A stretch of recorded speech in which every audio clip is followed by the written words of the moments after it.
Oke, assalamualaikum warahmatullahi wabarakatuh. Selamat malam semua. Kita bertemu lagi dengan saya di sini sebagai dosen mata kuliah pengantar ilmu ekonomi dengan materi yang ke-8 ya, kalau nggak salah. Mengenai tentang temanya atau materinya kita nanti akan mengulas mengenai perekonomian sederhana atau dua sektor. Mungkin teman-teman semua atau mahasiswa-mahasiswa sekalian sudah mendengar ini dari bangku kuliah mengenai materi perekonomian dua sektor. Tidak lupa saya ucapkan selamat datang ya yang baru gabung. Semoga apa yang saya sampaikan ini dapat dipahami dan bermanfaat bagi Anda-Anda semua ya. Oke, karena masih pandemi jadi perkuliahan hari ini kita daring aja guys, atau teman-teman mahasiswaku semua. Oke, kita lanjut aja ya. Jadi seperti biasa ya, jangan lupa untuk di like, di komen, dan di share serta di subscribe video ini jika bermanfaat. Silakan di share kepada teman-teman yang lain, mungkin yang membutuhkan bahan atau materi mengenai perekonomian dua sektor atau perekonomian sederhana ini dapat membantu ya dalam memahami materi tersebut. Oke, kemudian jangan lupa untuk mengetik atau mengunjungi halaman website saya, yaitu dengan mengetik bit.ly/andika ya, A yang di belakang diganti 4. Kemudian jangan lupa isi daftar hadirnya yang ada pada menu tersebut ya. Ini daftar hadir saya perbesar. Setelah itu silakan manfaatkan menu pada website ya. Ini dimanfaatkan setelah perkuliahan ini selesai. Silakan mau browsing apa saja atau mengunjungi website mana saja yang berhubungan dengan hiburan, silakan klik menu yang ada di display ini pada PowerPoint ini ya, atau pada website ini ya. Silakan dikunjungi. Tapi setelah perkuliahan selesai ya, jangan sekarang. Oke, jangan lupa untuk disimak mengenai video yang akan saya jelaskan ini dari awal sampai akhir ya, biar memahami mengenai materi ini. Oke, kita lanjut saja. Seperti biasa kita nanti akan memulainya dengan sebuah fenomena ya. Jadi kita akan memulainya dengan sebuah fenomena alam ya. Tapi kalau kita berhubungan dengan ekonomi berarti kita akan membahasnya dalam bentuk fenomena sosial.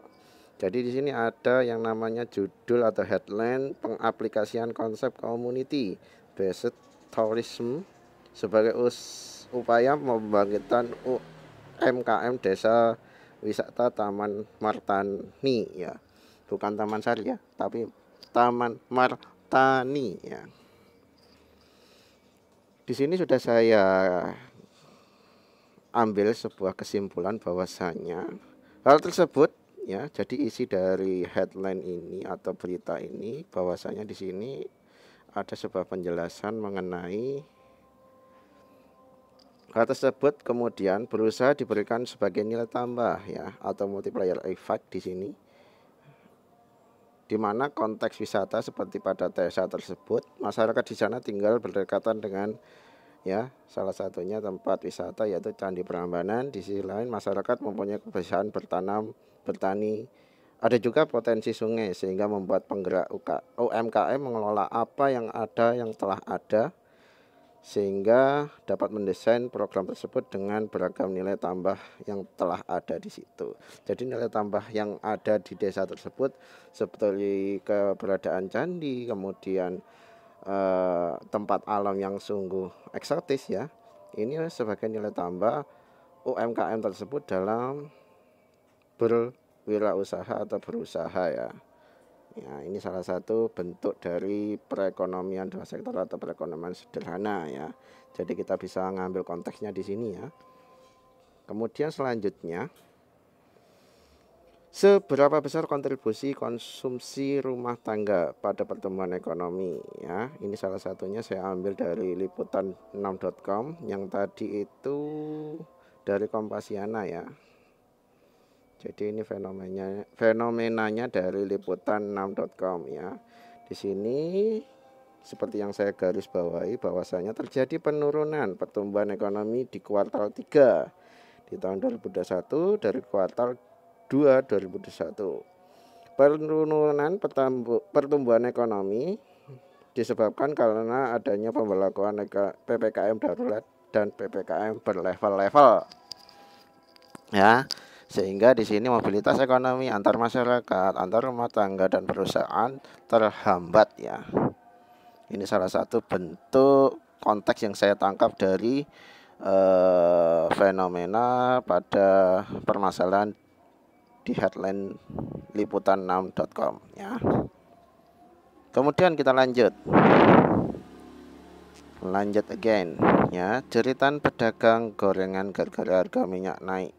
Gorengan naik tak wajar. Ini juga pada liputan 6. Di sini ada sebuah ya, pokok permasalahannya di mana di sini dari salah satu narasumbernya bahwasanya Agus mencatat saat ini harga minyak goreng di pasar dibanderol dari 20.000 per kilogram.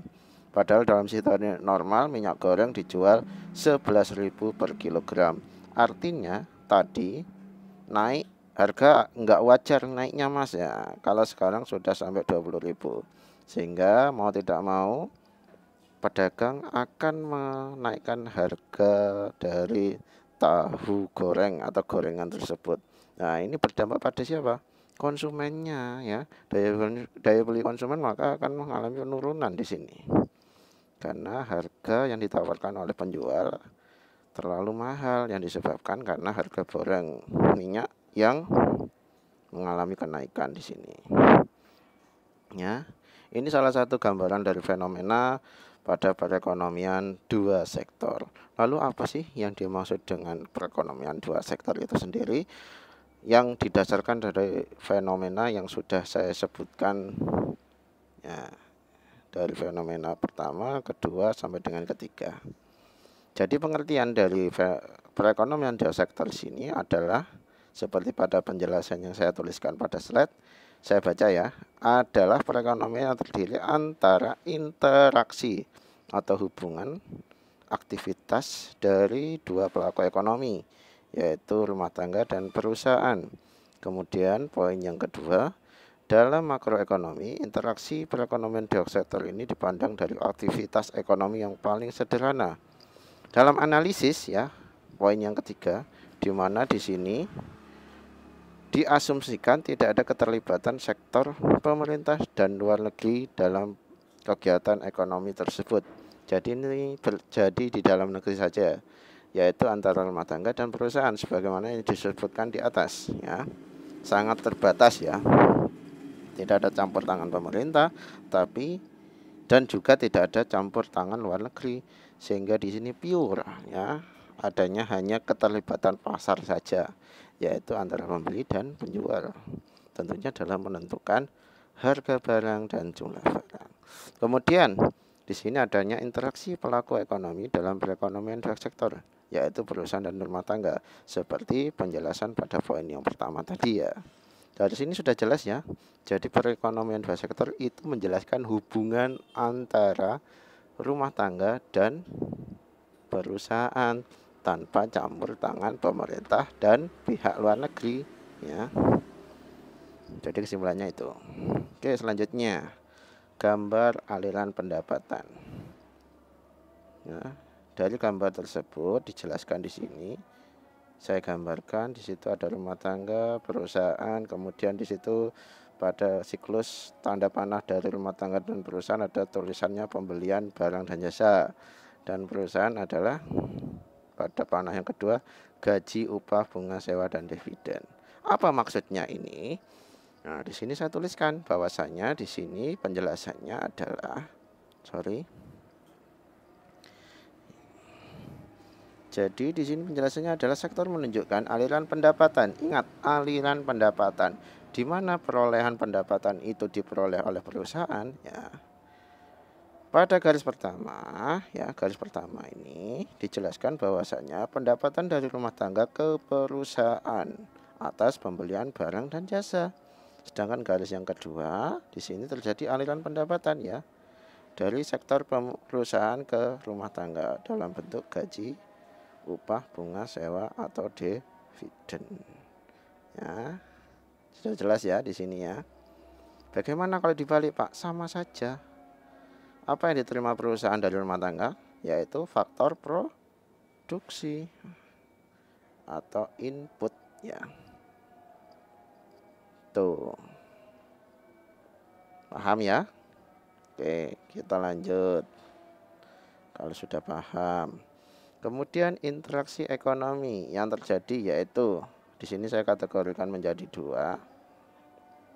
Jadi kita akan menganalisis mengenai interaksi ekonomi. Yang pertama yaitu hubungan pelaku ekonomi dua sektor dalam ekonomi subsisten. Apa artinya subsisten di sini? Subsisten itu adalah sama dengan barter. Apanya yang dimaksud barter? Di mana di sini adanya corak perekonomian yang menggunakan metode perdagangan. Sifatnya terbatas dan tidak menggunakan uang, namun sebagai alat tukarnya adalah berupa barang ya. Kemudian penerimaan yang rumah tangga peroleh hanya dipergunakan untuk konsumsi saja. Jadi pure apa yang diperoleh rumah tangga hanya untuk keperluan konsumsi. Tidak ada saving, tidak ada investasi. Pure digunakan semuanya untuk saving. Ya. Demikian pula pada sisi perusahaan ya. Tidak memiliki aktivitas menanam modal, tapi untuk keperluan produksi ya, seperti pada penjelasan pada diagram ya, gambar aliran pendapatan ini ya. Oke, sudah jelas ya, sudah paham? Kita lanjut slide selanjutnya. Kemudian di sini yang kedua, poin yang kedua di sini menjelaskan mengenai interaksi pelaku ekonomi dua sektor pada perekonomian modern. Apa yang terjadi pada perekonomian modern? Ya, di sini sektor rumah tangga berperan sebagai penyedia faktor produksi. Seperti yang saya jelaskan tadi, ya, bahwasanya faktor produksi ini diperlukan oleh perusahaan untuk menghasilkan barang dan jasa. Pembayaran dilakukan oleh sektor perusahaan pada rumah tangga akan menjadi pendapatan bagi rumah tangga. Pendapatan yang diterima rumah tangga akan dikonsumsi untuk memenuhi kebutuhannya ya. Jelas ya. Jadi pada garis yang nomor 2 ini ya. Jadi apa yang diterima oleh rumah tangga itu adalah apa yang diberikan rumah tangga pada perusahaan, yaitu dalam bentuk faktor produksi. Faktor produksi itu apa sih? Kalau kita berbicara mengenai teori produksi, di sini ada keterangan mengenai faktor produksi. Jadi segala sesuatu yang dibutuhkan oleh perusahaan untuk kegiatan proses produksi, dan itu hanya bisa dipenuhi oleh sektor rumah tangga, entah itu dalam bentuk tenaga kerja atau sewa lahan ya, dan lain sebagainya. Seperti itu. Oke, kita lanjut. Jangan lupa ya, sekali lagi like, comment, share, dan subscribe video ini jika bermanfaat ya. Jika ada temannya yang membutuhkan mengenai pemahaman terkait dengan perekonomian di sektor, silahkan di-share video ini. Semoga membantu dan semoga menjadi jariah yang bermanfaat. Oke, lanjut. Keseimbangan perekonomian dua sektor, di mana Y sama dengan C plus S, di mana fungsi konsumsi dan tabungan pada perekonomian dua sektor di sini menggambarkan hubungan antara pendapatan konsumsi dan tabungan ya, seperti pada rumus di atas. Pendapatan merupakan faktor yang terpenting untuk mempengaruhi konsumsi dan tabungan ya di sini. Kalau dikatakan Y sama dengan C plus S, berarti besaran pendapatan yang dimiliki oleh perseorangan digunakan untuk keperluan di sini adalah untuk kebutuhan konsumsi dan saving ya. Sama halnya penjelasannya seperti itu. Kemudian di sini ada MPC dan APC ya. Apa itu APC? MPC ya. Ini akan menggambarkan hubungan di antara pendapatan konsumsi dengan penjelasan ya. Ada 3 poin yang akan dijelaskan di sini. Yang pertama, di sini MPC menggambarkan perbandingan pertambahan konsumsi ya, atau delta C terhadap pertambahan pendapatan atau delta Y ya. Jadi untuk rumusnya adalah seperti ini, MPC sama dengan delta C per delta Y ya. Ini untuk apa? Untuk melihat perbandingannya ya, berapa besar perbandingannya konsumsi awal sampai pada konsumsi selanjutnya ya. Itu diukur di sini, besarannya berapa untuk C dan besaran delta Y nya berapa. MPC akan menggambarkan kecondongan marginal dalam konsumsi ya. Sudah jelas di sini adalah MPC, penjelasannya adalah berapa besar pertambahan konsumsi ya, dari C0 ke C1 misalnya ya.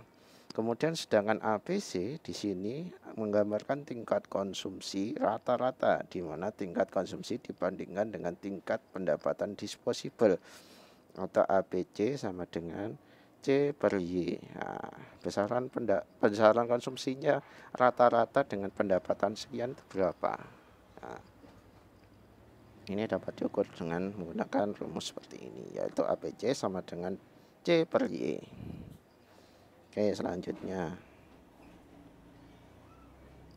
ya, kita coba buktikan melalui tabel berikut. Di sini jelas ya gambarnya ya. Berapa besar Y misalnya di sini ya. Di berapa besar Y, kok bisa 0 ya. Kalau Y tadi Y sama dengan C plus S. Y-nya berapa di situ? 75. C-nya ya. Kemudian di situ S-nya 75. Berarti Y-nya sama dengan 0. Ya, berarti jelas ya di sini benar ya. Y-nya sama dengan 0. Kemudian selanjutnya berapa besar MPC-nya ya? Kita tulis saja dulu di sini. MPC delta C per delta Y. Kok bisa 0 di sini ya? Kita buktikan. Delta C 0-nya berapa? Enggak ada ya. C 0. Berarti MPC 75, Y-nya 0. Ya, jadi tidak bisa dibagi tak terhingga berarti. Maka MPC-nya sama dengan 0 di sini. Ya, selanjutnya sama. Di sini ada MPS. Jadi MPS itu ya, sekali lagi di sini MPS, penjelasannya di belakang ini. Seharusnya ada penjelasan sebelumnya. Jadi di sini MPS itu rumusnya seperti ini. Sama dengan delta S per delta Y. Nah, di mana S-nya di situ min 75 per Y-nya 0. Berarti sama dengan 0 ya. Jadi ada hubungan antara MPC dan MPS ya. Dikala Y-nya 0, berapa besar MPC-nya? Di sini 0 dan S-nya adalah 0. Ya. Kemudian selanjutnya untuk MPC ya. Di sini Y yang kedua ya. Yang kedua di sini Y-nya sama dengan 100. Kok bisa? Nah, hasilnya dari mana? Y sama dengan Y sama dengan C plus S. Y-nya sama dengan berapa? 150 min 50. Jadi di sini 100 nilainya. Ya, benar ya. Kemudian MPC-nya berapa di sini? MPC-nya ya, kita masukkan aja 100 min 75. Terus di sini 100 min 0. Berapa hasilnya? 0,75. Sama halnya tadi di MPS ya. Seperti itu. Jadi di sini ada hubungan keterkaitan besaran. Jika Y sebesar ini, maka berapa perolehan C dan S-nya ya. Ini saling berkaitan dan saling berhubungan. Karena di situ menunjukkan prosentase dari pendapatan yang digunakan untuk keperluan konsumsi maupun untuk keperluan saving dan investasi. Oke, paham ya sampai sini? Oke, kita lanjut kalau sudah paham. Yang nggak paham silakan tulis di kolom komentar. Oke, kita lanjut. Nah, bagaimana hubungannya dalam bentuk kurva? Ya, kalau kita jelaskan di sini ada tulisannya bahwasanya garis bermula dari 0 ya, kondisi 0 bahkan hingga mencapai 1000, pendapatannya sebesar 1000. Pada kondisi awal terlihat ya, kondisi awal ini terlihat bahwasanya konsumsi lebih tinggi dari pendapatan ya, konsumsinya yang merah ya, yang biru itu Y-nya, yang S itu savingnya, dan tabungan di bawah garis 0. Jadi kalau kita logika seperti ini ya, pendapatan yang paling utama itu pendapatan disposable adalah di sini penjelasannya adalah pendapatan yang benar-benar digunakan untuk keperluan konsumsi, dan sisanya adalah untuk saving atau tabungan ya. Seiring berjalannya waktu, di mana pendapatan konsumsi dan tabungan meningkat serta pendapatan lebih besar daripada konsumsi. Nah, pada titik ini terjadi Y sama dengan C. Kenapa kok bisa begitu? Ya, ini juga berhubungan dengan tabel yang sebelumnya. Ya, kita buktikan di sini. Ya, di mana 300 tadi ya. Nah, ini. Maka S-nya sama dengan 0. Nah, ini. Ketika Y sama dengan C, maka S-nya 0. Kok bisa? Ya. Kita buktikan dengan rumus yang tadi. Berarti di sini C-nya 300 ditambah 0 berarti Y-nya adalah 300. Nah, di sinilah titik keseimbangan itu terjadi. Di mana Y sama dengan C plus S.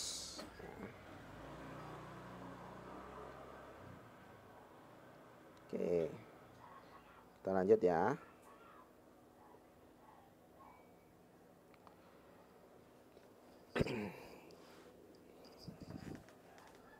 Kalau sudah mencapai titik keseimbangannya di sini di titik 300, berarti di sini Y-nya lebih besar dari C ya. Ya.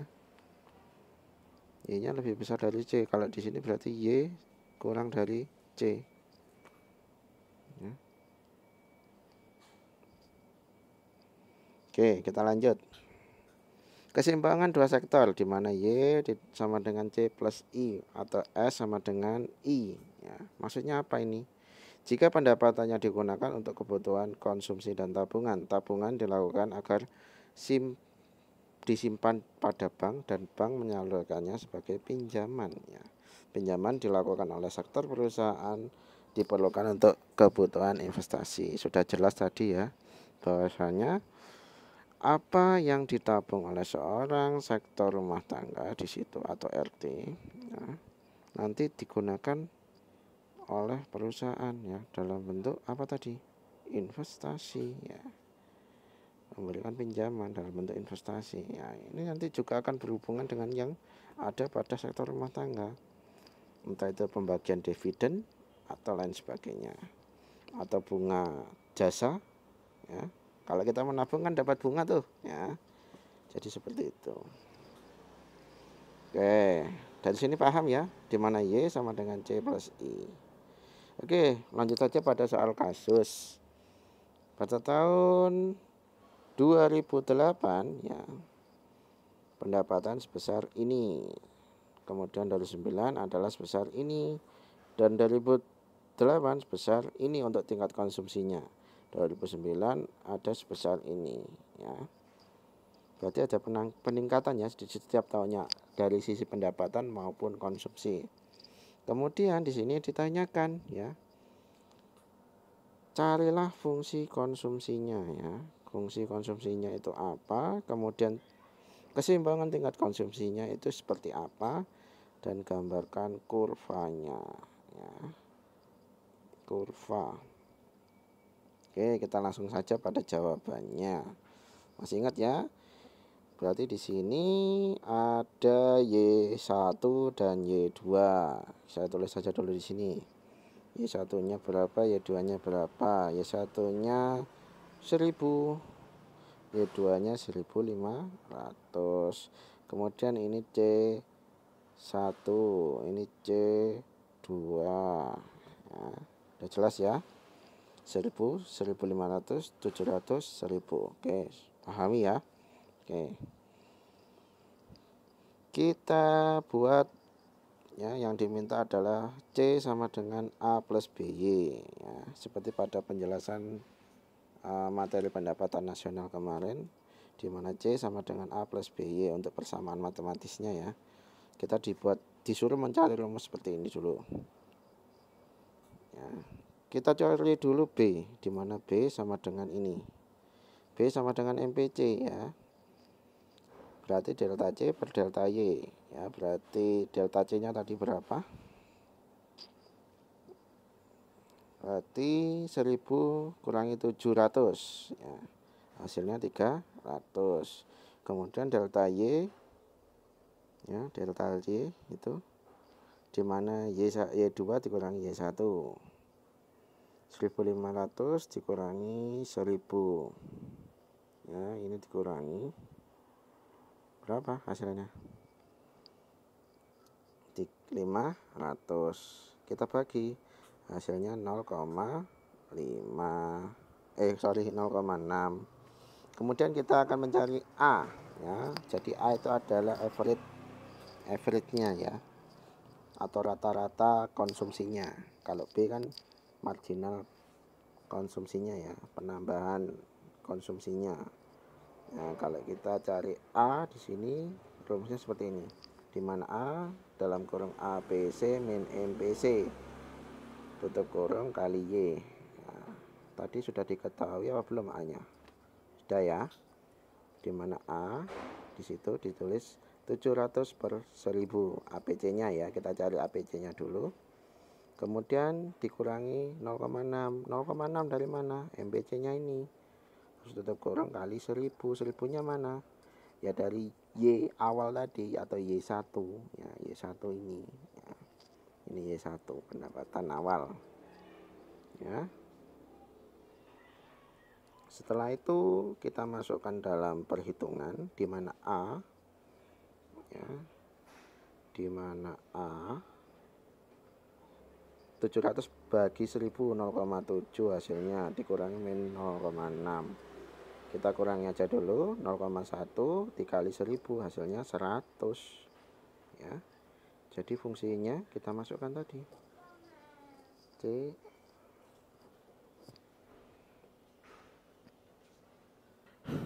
Oke guysku. Oke ya. Dimana C di sini kita tuliskan bahwasanya C sama dengan A plus BY. Kan sudah ketemu tuh, A-nya berapa, B-nya berapa. Ya, kita masukkan aja. Di sini berarti C-nya 100. 100 dari mana? Dari A ini ya. Ini ditambah 0,6 Y. 0,6 dari mana? B yang tadi yang atas. Ya. Dikali Y. Jadi fungsi persamaannya ditemukan seperti ini untuk konsumsi ya, seperti yang ditanyakan di depan, di mana C sama dengan 100 ditambah 0,6 Y. Kemudian keseimbangan tingkat konsumsi, di mana Y sama dengan C atau C sama dengan Y. Y-nya kita masukkan aja rumus yang tadi itu ya. Kita masukkan seperti ini, tuliskan seperti ini.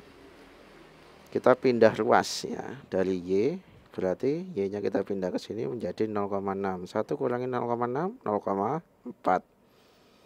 Jadi tinggal kita bagi saja, hasilnya 250 untuk Y-nya. Ya, sudah ketemu ya.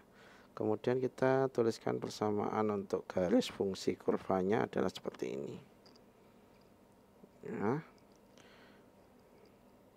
Dimana tuh pendapatan sebesar 1000 dengan konsumsi 700, kemudian 1500 pendapatnya adalah 1000. Di sini kita tulis tarik garis dari bawah, dari kiri bawah ke kanan atas ya. Jadi seperti ini. Di mana C sama dengan 100 plus 0,6 Y.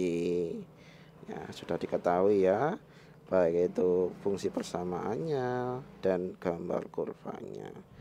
Oke, sangat mudah, sangat lezatos, dan sangat ya mungkin buat anda semua mungkin ini sangat gampang ya.